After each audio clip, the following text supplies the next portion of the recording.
Class 6। আসসালামু আলাইকুম রহমতুল্লাহি ওয়া বারাকাতুহু। তোমাদের আলোচনা করছিলাম মরশুমের দিনে দুটো ক্লাস নিয়েছি আগে, পার্ট 1 পার্ট 2। আগের দিন আমরা আলোচনা করেছি ধান কাটার পর দৃশ্য কিভাবে বদলে যায়। আমরা আলোচনা করেছিলাম যে বসুধরা ব্রত কোন ঋতুতে পালিত হয়, কিভাবে পালিত হয়, সব কথা আগের ক্লাসে আলোচনা করেছি। আজকে আমরা আলোচনা করব ক্ষেত্রব্রত, মেঘরানীর কুলনা বাবার প্রথা, এই সমস্ত কিছু তোমাদের আজকে আলোচনা করব।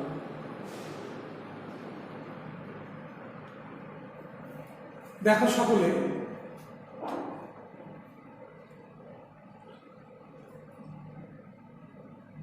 কোথাও আমরা মূল টেক্সটে যাব এবং সেখান থেকে ব্যাখ্যা করব। কোথাও বা চাষির ঘরের বউরা করে ক্ষেত্রব্রত, তারা যায় বাড়ির কাছের খোলা জমিতে, নিজেরা ঘট প্রতিষ্ঠা করে তার গায়ে সিঁদুর উত্তলি এঁকে ঘটের জলে আমের পল্লব ডুবিয়ে দেয়। বুড়িদেরই কেউ হয় মূল ব্রতী, হাতে ফুল আর দুর্বা নিয়ে ব্রতীর দল তার মুখ থেকে শোনে ব্রতের কথা। সন্ধ্যে নাগাদ উলু দিয়ে ব্রত শেষ হয়, তারপর মাঠে বসেই চিড়ে গুড় মুড়ি খায় আর দই দিয়ে কলা খায়। ছেলেরা ওই দিন ভোরে একজন কারো মাঠে গিয়ে জমিতে নাঙল দিয়ে বীজ ধান পুঁতে জমিতে জল ছড়িয়ে আসে। আমরা ক্ষেত্রব্রত আলোচনা করব এবং ক্ষেত্রব্রত আলোচনার সময় ক্ষেত্রব্রত কি সেগুলো জানতে হবে। ক্ষেত্র মানে হচ্ছে মাঠ, আর ক্ষেত্রব্রত কারা করে না চাষির ঘরের বউরা। চাষির ঘরের বউ অর্থাৎ যাদের চাষবাস আছে সেই চাষির ঘরের বউরা করে ক্ষেত্রব্রত। তারা প্রথমে যায় কি বাড়ির কাছাকাছি কোথাও জমিতে, কাছের কোনো একটা জমিতে তারা যায়, নিজেরা ঘট প্রতিষ্ঠা করে। ঘট শব্দের অর্থ কি? ঘট, ঘট শব্দের অর্থ হলো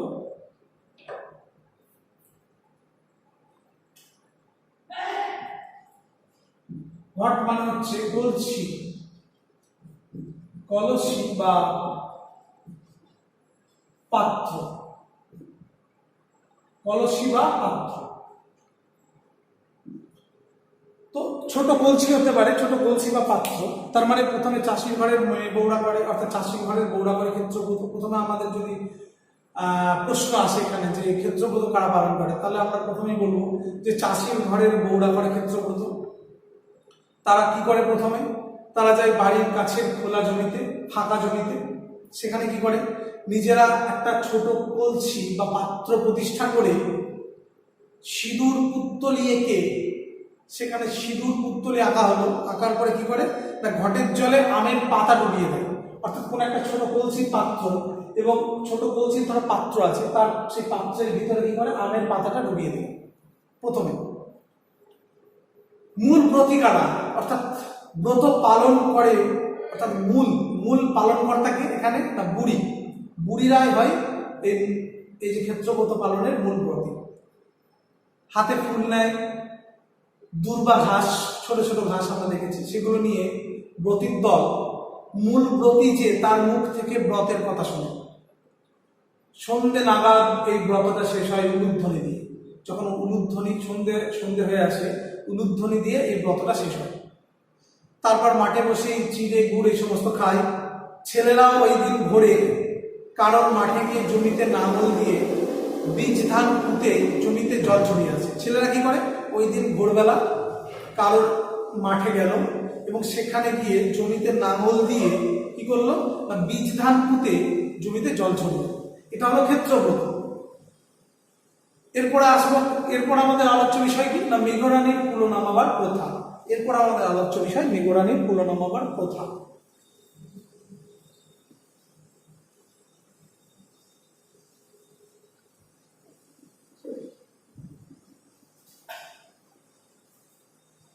মেঘরানীর কুলো নামাবার প্রথা।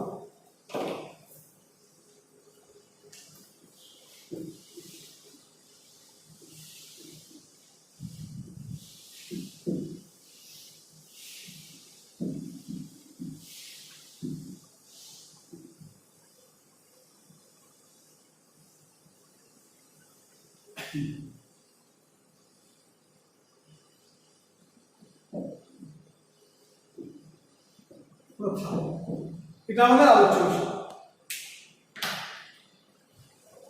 মেঘরানির কুলনামাবার প্রথা, এটা আমরা আলোচনা করব।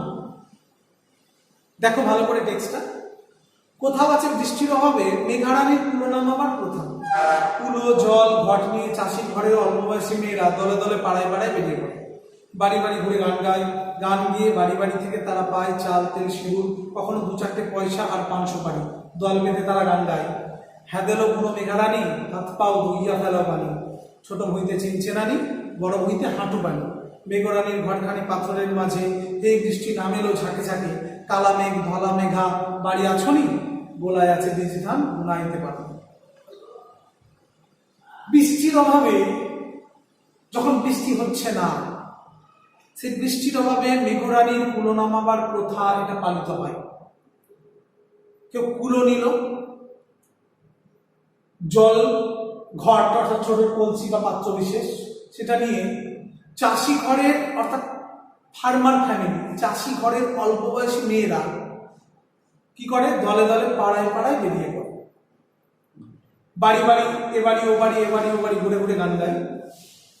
গান গিয়ে গিয়ে বাড়ি বাড়ি থেকে তারা কি পায়, চাল, তেল, সিঁদুর, 2-4টে পয়সাও পায় তারা। আর কি পায়, পান আর সুপারি। দল বেঁধে তারা গান গায়। মেঘরানীকে, তাদের গানটা কি, মেঘরানীকে কি বলে সম্বোধন করছে, সেগুলোই লেখক সুভাষ মুখোপাধ্যায় তুলে ধরেছেন ছড়ার আকারে। হ্যাদেলো বুনো মেঘরানী, অর্থাৎ হ্যাদেলো বলে সম্বোধন করা হয়েছে বুনো মেঘরানী। হাত পা ধুইয়া ফেলাও পানি, আমরা মানে বুঝি যে মেঘ যখন বৃষ্টি নামে হাত পা ধুয়ে যায় বৃষ্টির জলে। ছোট ভুঁইতে অল্প বৃষ্টি হয়, আর বড় ভুঁই মানে বড় জমিতে 1 হাঁটু পানি, 1 হাঁটু জল জমে যায়। মেঘরানির ঘরখানি পাথরের মাঝে, বৃষ্টির ঝাঁকে ঝাঁকে নামুক। এখানে বিভিন্ন রকম মেঘের নাম আমরা পাবো। কালো মেঘ, কালা মেঘা বলা হয়েছে, ধলা মেঘা। তো এই যে কালা মেঘা অর্থাৎ কালো মেঘ, ধলা মেঘা, এই সমস্ত মেঘের নাম আমরা পাবো। এই সমস্ত মেঘকে এই নামে সম্বোধন করা হয়েছে, কালা মেঘা, ধলা মেঘা। আর গোলায় বীজ ধান যখন থাকে, যখন মাঠে চাষি কি করে না, বীজ ধান পুঁততে পারে না, কারণ কি না বৃষ্টির প্রয়োজন হয়, জলের প্রয়োজন হয়, তখন কিন্তু এই মেঘরানির কুলো নামাবার প্রথা কিন্তু গ্রাম বাংলার চাষি ঘরের অল্প বয়সী মেয়েরা তারা কিন্তু তাদের দ্বারা এটি পালিত হয়। তারা কিন্তু বৃষ্টি কামনা করে, এই মেঘরানির কুলো নামাবার প্রথা পালন করে। মেঘকে নামাবার জন্য, অর্থাৎ মেঘ নামুক, বৃষ্টি নামুক, এই নামাবার জন্য তারা নানা রকম লোক দেখায়। কি কি, কালা মেঘা নামো, ফুল তোলা মেঘা নামো, ধুলট মেঘা, তুলট মেঘা, তোমরা সবাই নামো, কালো মেঘা টলমল বার মেঘার ভাই, আরো ফুটিক জল দিলে ফুটিক চিনার খায়। কালো কালো মেঘা নামো নামো চোখের কাজল দিয়া, তোমার ভালে টিপ আঁকিব মোদের হলে বিয়া। আরিয়া মেঘ হারিয়া মেঘ কুড়িয়া মেঘার নাতি, নাকের নোলক বেছিয়া দিব তোমার মাথার ছাতি। কৌটা ভরা সিঁদুর দিব সিঁদুর মেঘার গায়ে, আজকে যেন দেয়ার ডাকে মাঠ ডুবিয়া যায়। বিভিন্ন রকম মেঘের নাম আমরা পাচ্ছি এখানে। কালা মেঘা, ফুলতোলা মেঘা, অর্থাৎ বিভিন্ন রকম মেঘের সম্বোধন করে মেঘকে লোক দেখায় না এই চাষির ঘরের অল্প বয়সী মেয়েরা, যাতে করে বৃষ্টি নামুক এবং মাঠে যে সমস্ত ফসল এখনো পোতা হয়নি, বীজ বুনতে বাকি রয়ে গেছে, তারা বীজ বুনবে, রোপণ করবে বীজ। তো বিভিন্ন রকম মেঘের সম্বোধন করা হয়েছে। কালো মেঘা, ধলা মেঘা, ফুলতোলা মেঘা, ধুলট মেঘা, তুলট মেঘা, সবাইকে নামাবার জন্য লোক দেখানো হয়েছে। আরো কি কি লোক দেখানো হয়, যে কালো মেঘা নামো নামো চোখের কাজল দিয়া, তোমার ভালে ঠিক আঁকিব মোদের হলে বিয়া। অর্থাৎ হে কালো মেঘা নামো নামো, চোখের কাজল দিয়ে তোমার ভালে মানে কপালে ঠিক আঁকবো যখন আমাদের বিয়ে হবে। অর্থাৎ বিভিন্ন রকম ছড়া, বিভিন্ন রকম প্রচলিত লোকমুখে প্রচলিত ছড়া এখানে আমরা পাচ্ছি। বিভিন্ন রকম মেঘের সম্বোধন করছেন এই সমস্ত চাষি ঘরের মেয়েরা, নাম দিয়ে ডাকছে, তারা বিভিন্ন রকম মেঘের নাম ধরে ডাকছে। কেন না, লোক দেখাচ্ছে। আরিয়া মেঘ, হারিয়া মেঘ, কুড়িয়া মেঘার নাতি, বিভিন্ন রকম মেঘের নাম আমরা পাচ্ছি।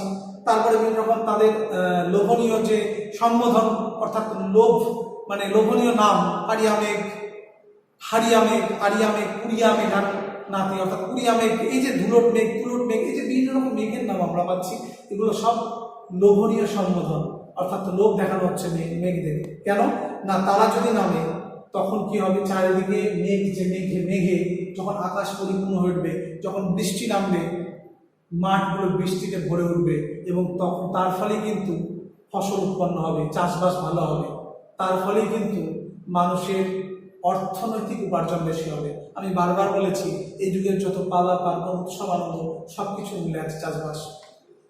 কখনো কখনো হঠাৎ বিকেলের দিকে আকাশ কালো হয়ে আছে, ঝিমধরা আকাশে দেখা দেয় বেগবান মেঘ, মেঘের কোলে চমকাতে থাকে বিদ্যুৎ, তারপর নারকেল, তাল, খেজুর গাছের মাথাগুলোকে হেলিয়ে দিয়ে নেমে আসে আচমকা ঝড়, জলের বড় বড় ফোঁটা তপ্ত মাটিতে পড়তে না পড়তে মিলিয়ে যায়। মেঘ যতই থাকুক, যত গর্জায় তত বর্ষায় না। কখনো কখনো শিলাবৃষ্টি হয়, মুহূর্তের মধ্যে জুড়িয়ে যায় গ্রীষ্মের তাপ। ছেলেরা হই হই করে ছোটে আম বাগানে, অন্ধকার হলে সঙ্গে হ্যারিকেন নেয়, সুর করে করে বলে ঝড় ঝড় ঝড়, একটি আম পর, একটি আম পড়িস রেখো, তলা মিছিয়ে পর, খুকু খাবে পেট ভরে নিয়ে যাবে পর। কখনো কখনো হঠাৎ বিকেলের দিকে আকাশ কি হয়, কালো হয়ে ওঠে, ঝিমধরা আকাশটাতে দেখা যায় বেগবান মেঘ। অর্থাৎ বেগবান মেঘ মানে কি, মেঘ এদিক ওদিক বইছে, এদিক ওদিক থেকে ছুটে বেড়াচ্ছে, বেগবান মেঘ। মেঘের কোলে চমকাতে থাকে কি, বিদ্যুৎ চমকায়। তারপর কি হয়, নারকেল, তাল, খেজুর গাছের যে মাথাগুলো আছে সেগুলোকে হেলিয়ে দিয়ে প্রচন্ড ঝড় হয়। জলের বড় বড় ফোঁটা তপ্ত মাটিতে পড়তে না পড়তে মিলিয়ে যায়। জলের বড় বড় ফোঁটা তপ্ত গরম মাটিতে পড়তে না পড়তে সঙ্গে সঙ্গে মিলিয়ে যায়। কেন না, মাটিতে তপ্ত হয়ে আছে, গরম হয়ে আছে। মেঘ যতই থাকুক, হয়তো মেঘের গর্জন প্রচুর, কিন্তু যত গর্জায় তত বর্ষায় না। অর্থাৎ প্রচন্ড গর্জন করলেও বৃষ্টি কিন্তু যতটা রাখছিল ততটা হয় না। কখনো কখনো শিলাবৃষ্টি হয়, অর্থাৎ বৃষ্টির সঙ্গে সঙ্গে শিল পড়ে, মুহূর্তের মধ্যে জুড়িয়ে যায় গ্রীষ্মের তাপ। অর্থাৎ বৃষ্টির সঙ্গে সঙ্গে শিল পড়লো, যে গরম ভাবটা ছিল সেটা মুহূর্তের মধ্যে জুড়িয়ে গেল, ঠান্ডা শীতল আবহাওয়া এই আমাদের প্রাকৃতিক পরিবেশের মধ্যে ভর করে আমাদের হৃদয়কে জুড়িয়ে দেয়। ছেলেরা হই হই করে আম বাগানে ছুটে দৌড়ায়, কেননা আম কুড়োবে। এখানেও একটা লোকমুখে প্রচলিত ছড়া আছে। আর অন্ধকার হলে সঙ্গে হ্যারিকেন নেয়। যখন অন্ধকার দেখা দেয়, অর্থাৎ যখন অন্ধকার, যখন আলো নেই আকাশে, সূর্য ডুবে গেছে বা সূর্যকে ঢেকে দিয়েছে মেঘে, দিয়ে কালো হয়ে গেছে, অন্ধকার হয়ে গেছে, অন্ধকারে পরিব্যাপ্ত আকাশ, কিছু দেখা যাচ্ছে না, তখন সঙ্গে সঙ্গে ছেলের দল কি করে, হারিকেন নিয়ে ছোটে বাগানে। কেন না আম কুড়োবে। কি করে, ঝড় ঝড় ঝড়, লোকমুখে প্রচলিত ছড়া, একটি আম পর। অর্থাৎ তারপরে কি আরো মানুষের বেশি আকাঙ্ক্ষা, একটি আম পড়িস নে, তলা বিছিয়ে পর, খুকু খাবে পেট ভরে নিয়ে যাবে পর। অর্থাৎ বাচ্চা ছেলে সে কি করবে, বাচ্চা মেয়ে এরা কি করে না, খুকা খুকি, তো বাচ্চা ছেলে মেয়ে, তো বাচ্চা মেয়েরা কি করবে না, খাবে, এবং সঙ্গে শুধু খাবে না, ওখানে পেট ভরে খাবে, প্লাস ঘরে নিয়ে যাবে আমগুলো। অর্থাৎ এগুলো লোকমুখে গ্রাম বাংলার প্রচলিত ছড়াকে তুলে ধরেছেন লেখক সুভাষ মুখোপাধ্যায়। এবং তাদের সঙ্গে আমাদের যে ওতপ্রোত যোগ, গ্রামের কালচার সংস্কৃতি, আমাদের যে তার সঙ্গে এক নারীর টান, সেগুলি তুলে ধরেছেন লেখক সুভাষ মুখোপাধ্যায়। হাওয়ায় উড়িয়ে নিয়ে যায় মেঘ, বৃষ্টি আসি আসি করে আসে না, আকাশ আগের অবস্থায় আবার ফিরে যায়। তবু বর্ষায় মরশুমের জন্য এখনই তৈরি হতে হয়। সারা গ্রামে চলে বর্ষার প্রস্তুতি, হাওয়ায় মেঘকে ভাসিয়ে নিয়ে উড়িয়ে বেড়ায়। বৃষ্টি আসি আসি করেও আসে না, আকাশ আগের অবস্থায় ফিরে যায়। তবু বর্ষায় মরশুমের জন্য, অর্থাৎ বর্ষা ঋতুর জন্য তৈরি হতেই হয়। সারা গ্রামে গ্রামে চলে বর্ষার প্রস্তুতি, কারণ বর্ষা আসছে, বৃষ্টি নামবেই। হঠাৎ একদিন ঝমঝম করে পড়ে বৃষ্টি, গরম মাটিতে জল পড়ে ভাপ ওঠে, চাষিদের মুখে হাসি ফোটে। ছোট ছোট ছেলেরা আনন্দে দুলে দুলে ছড়া বলে, আই বৃষ্টি ঝেপে ধান দেবো মেপে। ছোকরার দল দাওয়া থেকে উঠোনে নেমে প্রথম বৃষ্টিতেই হই হই করে ভেজে, মাটির সোদা গন্ধে চারিদিক ভরে ওঠে। বৃষ্টির ঝমঝম শব্দে অন্য সমস্ত আওয়াজ ডুবে যায়। বৃষ্টির ছন্দে ছেলেরা ছড়ার গুলি উপুর করে দেয়, সুর করে করে বলে, ও পাড়াতে কালো রং বৃষ্টি পড়ে ঝমঝম, এ পাড়াতে লঙ্কা গাছটি রাঙা টুকটুক করে, গুণবতী ভাই আমার মন কেমন করে। হঠাৎ ঝমঝম করে বৃষ্টি পড়ে, গরম মাটিতে, তপ্ত মাটিতে জল পড়ে কি হয় না, ভাব ওঠে, গরম ভাবটা। চাষিদের মুখে হাসি ফুটলো, ছোট ছোট ছেলেরা আনন্দে দুলে দুলে ছড়া বলে। আমরাও ছোটবেলায় এই ছড়ার সঙ্গে পরিচিত। আমরা ওই ছড়া বলেছি যে, আই বৃষ্টি ঝেপে ধান দেবো মেপে। ছোকরার দল কি করে না, উঠোনে নেমে, অর্থাৎ দাওয়া থেকে উঠোনে নেমে কি করে, হই হই করে ভিজতে থাকে। মাটির সোদা গন্ধ, আমরা জানি যে মাটির সোদা গন্ধ আমাদের মনকে আকৃষ্ট করে, আমাদের হৃদয়ে এত সুন্দর আনন্দের সঞ্চার করে, এত ভালো লাগানোর জন্মায় যে মাটির সোদা গন্ধ, মাটির যে সোদা যে গন্ধ আমাদের মনকে তৃপ্তি দেয়। তো সেই মাটির সোদা গন্ধে চারদিক ভরে ওঠে। বৃষ্টির ঝমঝম শব্দে অন্য সমস্ত আওয়াজ ডুবে যায়, চারিদিকে কোলাহল আওয়াজ, চিৎকার, বৃষ্টির ঝমঝম শব্দে সব যেন ডুবে যায়। অর্থাৎ শুধুমাত্র এখানে একটাই আওয়াজ শোনা যায়, সেটা হচ্ছে বৃষ্টির ঝমঝম শব্দ। বৃষ্টির ছন্দে ছেলেরা বিভিন্ন রকম ছড়া বলে, ওপাড়েতে কালো রং বৃষ্টি পড়ে ঝমঝম, এপাড়েতে লঙ্কা গাছটি রাঙা টুকটুক করে, গুণবতী ভাই আমার মন কেমন করে। বিভিন্ন রকম ছড়া আমরা আমাদের গ্রাম বাংলার সংস্কৃতি কালচার তার সঙ্গে পরিচিত হচ্ছি। অর্থাৎ লেখক সুভাষ মুখোপাধ্যায় তিনি আমাদের এই ছড়ার সঙ্গে পরিচিত করেছেন গ্রাম বাংলার যে বিভিন্ন রকম ছড়া আছে। আমাদের এই আলোচ্য মরশুমের দিনে পাঠ্যাংশটিতে আমরা বিভিন্ন রকম ছড়ার সঙ্গে পরিচিতি লাভ করছি। তারপর কদিন সমানে বৃষ্টি, হোগলার তৈরি মাথালে মাথা পিঠ ঢেকে দুরন্ত জলের মধ্যে গামছা করে চাষিরা বেরিয়ে পড়ে মাঠের কাছে। ধান রোয়া আল বাঁধার কাজ এখনই সেরে ফেলতে হবে। ধান ছাড়াও কারো আছে মাঠের জমি, তারও বিস্তর কাজ।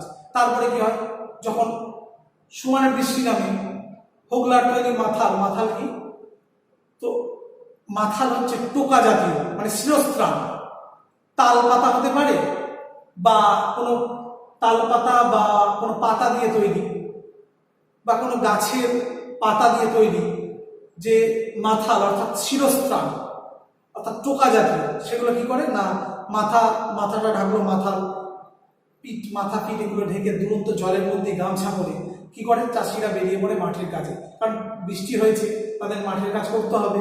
তারা কি করে মাথালে ঢাকলো, ঠিক আছে, এই যে তাল পাতা দিয়ে তৈরি যে শিরস্ত্রাণ, তো সেগুলো দিয়ে মাথা পিঠ ঢেকে দুরন্ত জলের মধ্যে গামছা করে চাষিরা কি করে বেরিয়ে পড়ে মাঠের কাজে। ধান রোয়া আল বাঁধার কাজ এখনই সেরে ফেলতে হবে, কারণ ধান রুইতে হবে, ধান পুঁততে হবে, আল বাঁধতে হবে। এই সমস্ত চাষির ঘরে যারা চাষবাসের সঙ্গে পরিচিত তারা খুব ভালোভাবে বুঝতে পারবে যে বীজ পোঁতা হয়, ধান রোয়া, তারপর আল বাঁধা হয়। তো চাষিরা কি করে যখন বৃষ্টি নামে তখনই কিন্তু তাদের এই সমস্ত কাজে লেগে পড়তে হয়, কারণ এবার কিন্তু ফসল ফলানোর সময়। কারণ ধান পুঁততে হবে, মাঠে যেতে হবে, আল বাঁধতে হবে। ধান ছাড়াও কারো আছে পাটের জমি, তারও কিন্তু বিস্তর কাজ, তারও অনেক কিছু কাজ করতে হয় তাকেও। গ্রাম দেশে মনে মনে ফুটফুটিয়ে বসন্ত কবে আসে কবে যায়, ভালো করে ঠাউরি পাওয়া যায় না। দক্ষিণের হাওয়ায় শুধু বসন্তকে মনে করিয়ে দেয়, কিন্তু বর্ষা নামলে একবার শুধু বাইরে এসে দাঁড়াও, যেখানে ঘাসের চিহ্ন দেখা যাচ্ছিল না হঠাৎ চলে পড়বে সেখানে যেন কি সবুজ জাজিম পেতে রেখেছে। জমিতে ধান ডিগডিগ করে বেড়ে ওঠে, মাঝে মাঝে নিড়িয়ে দিতে হয় মাঠ, কিছুদিনের মধ্যেই ফুরিয়ে যায় মাঠের কাজ, তখন শুধু ফসলের অপেক্ষায় বসে থাকা। গ্রাম দেশে মনে মনে ফুল ফুটিয়ে বসন্ত কবে আসে কবে যায় ভালো করে টেরি পাওয়া যায় না। যখন দক্ষিণ দিকে হাওয়া হয়, তখন দক্ষিণ দিকে যখন হাওয়া প্রবাহিত হয় তখনও কিন্তু মনে পড়ে যে বসন্ত এসে গেছে। যখন বর্ষা নামে একবার শুধু বাইরে এসে দাঁড়াও, দেখবে ঘাসের চিহ্ন যেখানে দেখা যাচ্ছিল না হঠাৎ করে সেখানে চারিদিকে ঘাসগুলো বেড়ে উঠেছে। মনে হবে কি যে কেউ যেন সবুজ জাজি মানে হচ্ছে গালিচা, কেউ যেন কার্পেট, কেউ যেন সবুজ কার্পেট বা গালিচা পেতে দিয়ে গেছে। অর্থাৎ যেগুলো কিছুদিন আগে সবুজে রেখামাত্র দেখা যাচ্ছিল না, ঘাসের চিহ্ন দেখা যাচ্ছিল না, সেইগুলো বৃষ্টি হওয়ার ফলে আবার নতুন নতুন ঘাস গজিয়ে উঠেছে। কেউ দেখে কি মনে হয় কেউ যেন সবুজের কার্পেট পেতে রেখে গেছে। জমিতে ধান টিকটিক টিকটিক করে বেড়ে ওঠে, মাঝে মাঝে নিড়িয়ে দিতে হয় অর্থাৎ পরিষ্কার করতে হয় আগাছাগুলোকে। কিছুদিনের মধ্যেই ফুরিয়ে যায় মাঠের কাজ, তখন শুধু ফসলের অপেক্ষায় চাষি বসে থাকে কখন ফসল উঠবে মাঠে। বর্ষার শেষাশেষি মেয়েরা করে ভাদুরী ব্রত। প্রশ্নটা আসে, এবার আমাদের আলোচ্য বিষয় হচ্ছে ভাদুরী ব্রত।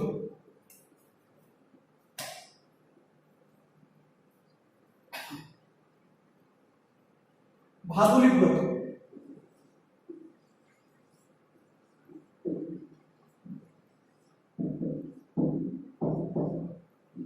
ব্রত কখন হয় না বর্ষার শেষাশেষি, অর্থাৎ বর্ষা যখন শেষ হয়ে আসছে তখন মেয়েরা করে এই ভাদুরী ব্রত। ভাদুরী ব্রত পালন করে কারা? মেয়েরা। মাটিতে তারা আলপনা আঁকে, বিভিন্ন রকম ছবি টবি দিয়ে আলপনা আঁকে। সাত সমুদ্র, 13 নদী, নদীর চড়া, কাঁটার পর্বত, বন, ভেলা, বাঘ, মোষ, কাক, বক, তাল গাছে, বাবুয়ের বাসা, তো বিভিন্ন আলপনা আঁকে। কি কি? কখনো 7টা সমুদ্র আঁকলো তারা, কখনো 13টা নদী, কখনো নদীর চড়া, কাঁটার পর্বত, বন, ভেলা, বাঘ, কাক, বক, তাল গাছে, বাবুয়ের বাসা। তো এই সমস্ত বিভিন্ন রকম চিত্র তারা অঙ্কন করে মাটিতে, আলপনা আঁকে। এই ব্রত সেই দিনের কথা মনে করিয়ে দেয় যখন এদেশে সওদাগররা 7 ডিঙা ভাসিয়ে সমুদ্রে বাণিজ্যে যেত। অর্থাৎ এই ব্রত আমাদের সেই দিনের কথা মনে করিয়ে দেয় যখন এদেশের সওদাগররা, আমরা মনসামঙ্গল কাব্যে পাই চাঁদ সওদাগর ভেলা নিয়ে ডিঙা নিয়ে কি করেছিল না বাণিজ্যে গিয়েছিল, মনসামঙ্গল কাব্যে আমরা পাই। তো আগেকার দিনে মধ্যযুগে বাংলা সাহিত্য যদি আমরা একটু লক্ষ্য করি তাহলে সেখানে দেখতে পাবো যে বিভিন্ন রকম সওদাগর যারা বাণিজ্যে যেত ডিঙা ভাসি। তো এই ব্রত কিন্তু সেই দিনের কথা মনে করিয়ে দেয় যখন এদেশে সওদাগররা 7 ডিঙা ভাসিয়ে সমুদ্রে বাণিজ্য করতে যেত। সমুদ্রের মধ্য দিয়ে তার ডিঙা নিয়ে তারা বাণিজ্যে যেত এক দেশ থেকে অন্য দেশ। ব্রতের ছড়ায় আজও কিন্তু সেই ছবি ধরা পড়েছে।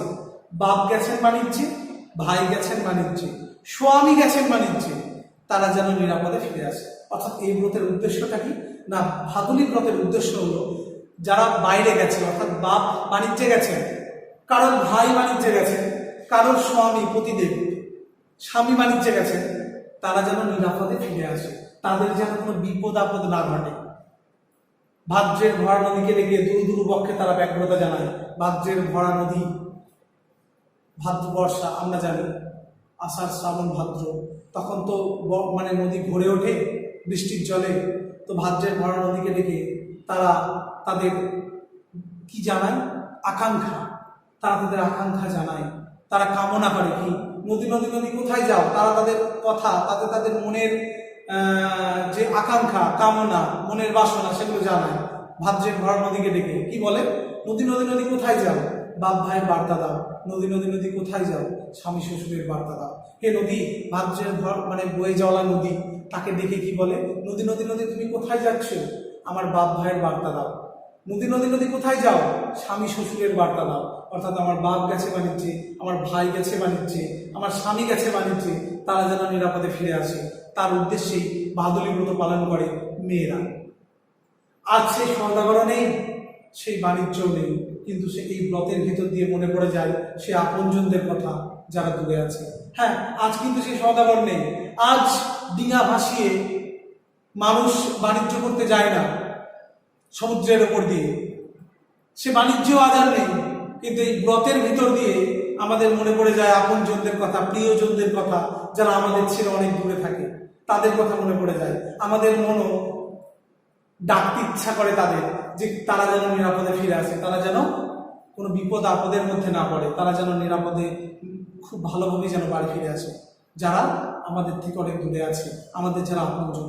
অর্থাৎ এই ব্রতের মধ্য দিয়ে আমাদের গ্রামীণ পরিবেশের যে কালচার, যে সংস্কৃতি, তা কিন্তু সুন্দরভাবে উপস্থাপন করেছেন লেখক সুভাষ মুখোপাধ্যায়। এবং আমাদের কামনা বাসনার সঙ্গে জড়িত ওতপ্রোত যোগ আছে এই সমস্ত ব্রতগুলো। এখানেই তোমাদের শেষ হচ্ছে মরশুমের দিনে এই গদ্য রচনাটি। আমরা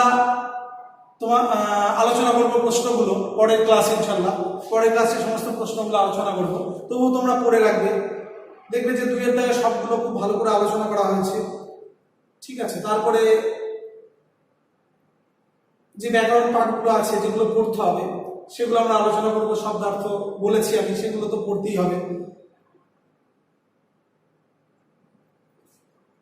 তোমরা ভালো করে পড়বে, দেখবে 11 দাগের প্রশ্নগুলো খুব ভালো করে পড়বে। ধানের সবচেয়ে বড় বন্ধু মিষ্টি, তারপরে দেশের যত পালাবার উৎসব আনন্দ সবকিছুরই মূলে রয়েছে চাষবাস। বাংলার উৎসব, খাদ্য, সংস্কৃতির সঙ্গে চাষবাস কতটা জড়িত বলে তুমি মনে করো, খুব ইম্পর্টেন্ট প্রশ্ন। আচ্ছা, গ্রামের সঙ্গে শহরের নারীর টান, এটা পড়তে হবে। এই রাস্তার উপরে এক ভারী মজার দৃশ্য দেখা যায়, আমি আলোচনা করেছি, সব আলোচনা করে দিয়েছি। আর একদম সব থেকে শেষের ইম্পর্টেন্ট প্রশ্ন 11.10, ধান কাটার পর একেবারে আলাদা দৃশ্য।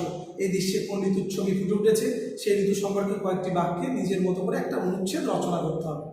তো এগুলো খুব ভালো করে পড়ে রাখবে তোমরা। আর বাদ বাকি কিছু কিছু প্রশ্ন আছে ব্যাকরণের প্রশ্ন, সেগুলো আমি আলোচনা করে দেবো, তাহলেই হবে। আজকে আমি এখানেই ক্লাস শেষ করছি। তোমরা সকলে ভালো থেকো, ভালোভাবে পড়াশোনা করো।